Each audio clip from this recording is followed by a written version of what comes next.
Tragedi di langit, duka di bumi. Sukhoi Superjet 100, sebuah kenangan yang tak terlupakan. Gunung Salak, saksi bisu tragedi di udara. Doa untuk para korban, semoga mereka beristirahat dengan tenang. Pesawat yang hilang, kenangan yang tak pernah hilang. Tanggal 9 Mei tahun 2012, pagi yang cerah sebelum badai tragedi. Halo guys, selamat datang di channel Miss Gip. Misteri Goib, channel yang membahas berbagai misteri. Jangan lupa di like, comment, and subscribe dulu ya guys.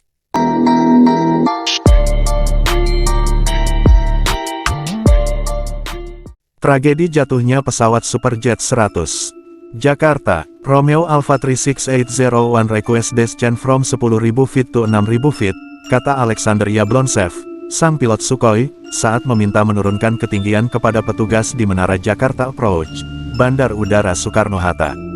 Usai menurunkan ketinggian, kecepatan pesawat di Menara Jakarta terpantau 290 knot atau 537 km per jam, separuh dari kecepatan maksimum. Saat itulah, Yablonchev terakhir kalinya berbicara dengan petugas menara pemantau. Permintaan agar pesawat berbelok ke arah kanan tak mendapat tanggapan. Seketika, pesawat Superjet 100 itu hilang dari radar pemantau. Calling Romeo Alpha 36801. Calling Romeo Alpha 36801. 3 kali dipanggil, pilot Yablonchev tak juga menyahut. Pilot tak mengetahui jika pesawat yang ia kendalikan mengarah dalam bahaya. Komite Nasional Keselamatan Transportasi (KNKT) berhasil membuka rekaman kotak hitam black box.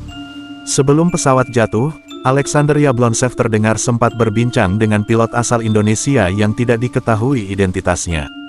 Saat sedang berbincang, Yablonchev diduga mengabaikan peringatan bahaya dari dalam kokpit termasuk permintaan kopilot Alexander Kochetkov tentang cuaca.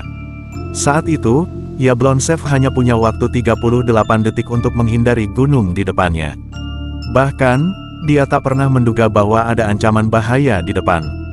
7 detik menjelang tabrakan terdengar peringatan berupa suara, landing gear not down, yang berasal dari sistem peringatan pesawat, kata Ketua KNKT Tatang Kurniadi saat itu, dikutip Detik Jabar, Rabu, tanggal 26 Juni tahun 2024. Suara peringatan itu dihiraukan pilot in command PIC. Bahkan ia mematikan TAWS karena menduga suara peringatan tersebut bersumber dari database yang bermasalah. Sejurus kemudian, pesawat meledak menghantam dinding puncak 1 Gunung Salak. Sukhoi baru dinyatakan hilang setelah 4 jam kecelakaan. Keesokan harinya, tanggal 10 Mei tahun 2012, pesawat itu dinyatakan jatuh bersamaan dengan penemuan titik lokasi jatuhnya pesawat. Pesawat itu ditemukan dalam kondisi hancur dengan menewaskan 45 orang, terdiri dari 37 penumpang dan 8 awak pesawat.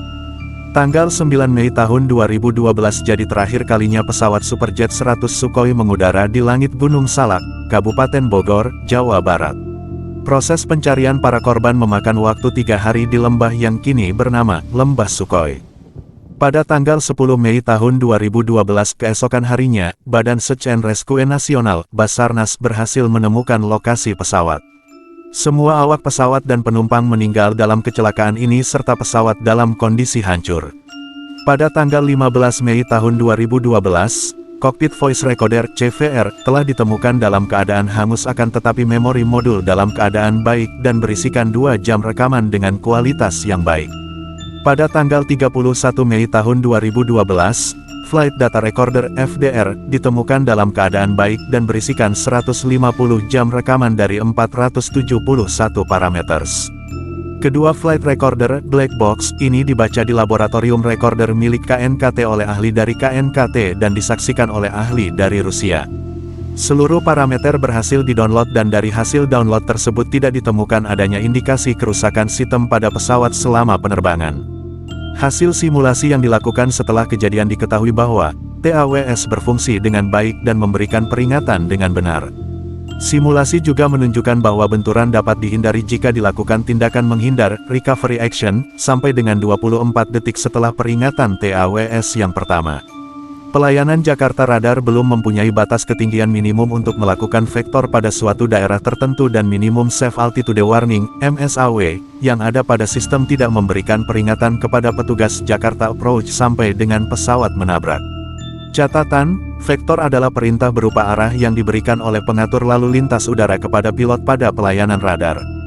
Investigasi menyimpulkan bahwa terdapat beberapa faktor yang berkontribusi terhadap kecelakaan tersebut, antara lain: A. Awak pesawat tidak menyadari kondisi pegunungan di sekitar jalur penerbangan yang dilalui dikarenakan beberapa faktor dan berakibat awak pesawat mengabaikan peringatan dari TAWS. B.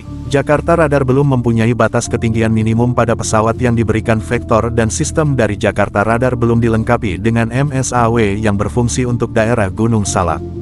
C. Terjadi pengalihan perhatian terhadap awak pesawat dari percakapan yang berkepanjangan dan tidak terkait dengan penerbangan, yang telah menyebabkan pilot yang menerbangkan pesawat tidak dengan segera merubah arah pesawat ketika orbit dan pesawat keluar dari orbit tanpa disengaja. Menindaklanjuti proses investigasi kecelakaan ini, Direktorat Jenderal Perhubungan Udara, PT Angkasa Pura II selaku perusahaan penyelenggara pemanduan lalu lintas udara dan pihak Sukhoi Civil Aircraft Company telah mengeluarkan beberapa tindakan keselamatan. Komite Nasional Keselamatan Transportasi telah mengeluarkan rekomendasi segera dan rekomendasi keselamatan kepada Direktorat Jenderal Perhubungan Udara, Bandar Udara Internasional Soekarno-Hatta, Departemen Industri Penerbangan, Kementerian Perdagangan dan Industri Rusia dan Sukhoi Civil Aircraft Company. Tertanda Ketua KNKT, Tatang Kurniadi, RDH.